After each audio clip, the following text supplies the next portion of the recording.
breakfast time for Battersea Park's ducks and swans, and on cue in flies some of London's roving population of Canada geese for a free feed.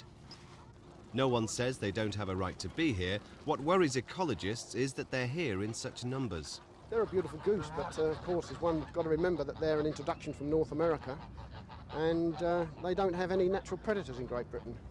The goose obviously likes Britain. Since it arrived in the 50s, it's been happily breeding, the population doubling every 5 years or so.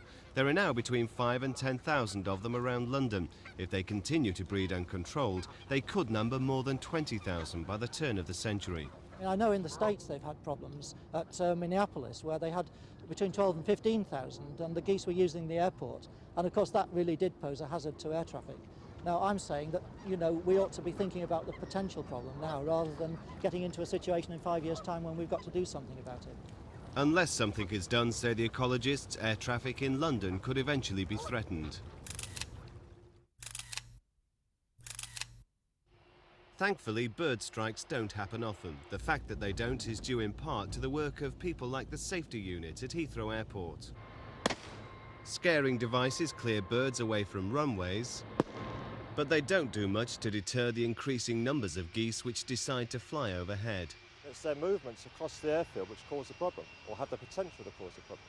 Canada geese weigh between 3 and 6 kilograms, and the impact force from something that large is tremendous. But it has to be said that it can hit some areas of the aircraft and no damage at all. Slight dent. Some areas are particularly vulnerable. If we're talking about turbines of an engine, it could seriously damage an engine, yes.